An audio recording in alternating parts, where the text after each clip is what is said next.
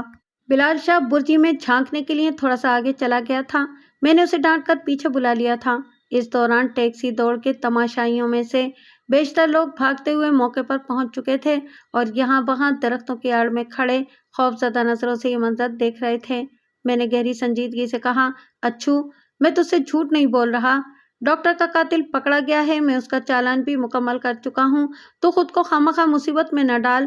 وہ تلخ لہجے میں بولا، میں تیری چال بازی جانتا ہوں نواز خان، اب دھوکہ نہیں کھاؤں گا، اگر ہمت ہے تو آ گیا اور پکڑ مجھے۔ اس کا لہجہ بڑا تعاون دلانے والا تھا۔ وہ گفتگو کے دوران مجھے گالیاں بھی دے رہا تھا جو میں یہاں تحریر نہیں کر رہا، لیکن میں یہ بھی جانتا تھا کہ اس میں قصور میرا ہی ہے۔ میں نے ایک دفعہ اس سے جو چال چلی تھی وہ اب میرے سامنے آ رہی تھی۔ باجوہ بہت غصے میں تھا۔ 38 بور کا ریوالور اس کے ہاتھ میں مچل مچل جا رہا تھا، لیکن میں نے اشارے سے اسے سمجھا دیا کہ وہ کوئی کارروائی نہیں کرے گا۔ میں نے قمیض اٹھا کر کمر سے ریوالور والی پیٹی کھولی اور بلال شاہ کو تھما دی۔ یقیناً یہ منظر اچھو بھی دیکھ رہا تھا۔ اس کے بعد میں بڑے اعتماد سے خالی ہاتھ برجی کی طرف بڑھا۔ مجھے یقین تھا کہ اب وہ گولی نہیں چلائے گا، لیکن وہ بھی ایک خر دماغ نکلا۔ ابھی میں برجی سے 8-10 قدم دور تھا کہ دھماکہ ہوا اور گولی میرے دائیں کندھے کو چھوتی ہوئی گزر گئی۔ مجھے صاف اندازہ ہوا کہ بازو کے گوشت سے ایک بوٹی کٹ کر علیحدہ ہو گئی ہے۔ تیش سے میرا دماغ پھر نہ اٹھا۔ آخری چند قدم کا فاصلہ میں نے بھاگ کر طے کیا اور برجی کے اندر گھس گیا۔ اس دوران ایک اور فائر بھی ہوا تھا، لیکن یہ گولی میرے پاؤں کے درمیان کچی زمین میں گھس گئی تھی۔ برجی میں گھستے ہی میں دیوانہ وار اچھو سے لپٹ گیا۔ اسے اپنی جسمانی طاقت اور لڑائی میں مہارت پر بہت مان تھا۔ دوسری طرف میں بھی سخت جھنجھلایا ہوا تھا۔ پہلے ہی حلے میں نے ریوالور اچھو کے ہاتھ سے نکال دیا۔ اگلے 1 منٹ کے دوران برجی کی مختصر سی جگہ میں میرے اور اچھو کے درمیان سخت مارا ماری ہوئی۔ کئی بار میں نے اسے اٹھا کر پٹکا، کئی بار اس نے مجھے رگیدا۔ میرے کندھے کی طرح اس کا لمبا چوڑا تھوبڑا بھی خون سے رنگین ہو گیا۔ وہ ایک زبردست لڑاکا تھا، لیکن میں نے کسی موقع پر اسے خود پر حاوی نہیں ہونے دیا۔ یہاں تک کہ باجوہ نے 3-4 تماشائیوں کے ساتھ مل کر اسے دبوچ لیا۔ ہم اسے گھسیٹ کر برجی سے باہر لے آئے۔ 2 روز بعد بہت مشکل سے اچو کو اس بات کا یقین آ سکا کہ وہ واقعی قتل کے الزام سے بری ہو چکا ہے، اور یقین جب آ گیا تو اس کی آنکھوں میں آنسو چمک گئے۔ وہ مجھ سے لپٹ گیا اور اپنے رویے پر شرمندگی کا اظہار کرنے لگا۔ میرے دل میں بھی کوئی میل نہیں تھا، وہ سب کچھ تو وقتی غصے کا نتیجہ تھا۔ یہ بات میں کسی وقت بھی ایک لمحے کے لیے نہیں بھولا تھا کہ اچو نے میری جان بچائی تھی۔ گلے سے مل گئے تو سارا گلہ جاتا رہا کہ مستاق، تمام تلخی ختم ہو گئی۔ یہ دفعہ 302 کا کیس تھا، لیکن معمولی رعایت کے ساتھ دفعہ 323 یا 334 کے تحت پرچہ کاٹا جا سکتا تھا۔ میں نہ بھی کاٹتا تو پوچھنے والا کوئی نہیں تھا، لیکن میں نے قانونی کارروائی پوری کی۔ اچو کو 6 ماہ قید اور 500 روپے جرمانے کی سزا سنائی گئی۔ وہ قید بھگتنے جیل چلا گیا۔ اسی دوران نوری نے امین فورمین سے طلاق حاصل کر لی۔ کچھ عرصے بعد نوری اور اچو کی شادی ہو گئی۔ میرے اندازوں کے عین مطابق اچو دیکھتے ہی دیکھتے بدمعاشی اور دادا گیری کی دلدل سے نکل آیا اور شریفانہ طور پر رزق حلال کے لیے تگ و دو کرنے لگا۔ شادی کے 3-4 ماہ بعد اسے کراچی کی ایک ٹرانسپورٹ کمپنی میں اچھی نوکری مل گئی اور وہ بیوی کو لے کر وہاں چلا گیا۔ یہ نوکری پولیس کی نوکری سے کہیں بہتر تھی، لہٰذا میں نے اسے بھرتی کروانے کا ارادہ بدل دیا۔ میں نہیں سمجھتا کہ میں نے اشرف عرف اچو پر کوئی احسان کیا تھا۔ ہاں، اتنا ضرور ہے کہ جس شخص نے ایک کڑے موقع پر میری زندگی بچائی، اس کی اپنی زندگی بربادی کے اندھے کنویں میں گرنے سے بچ گئی۔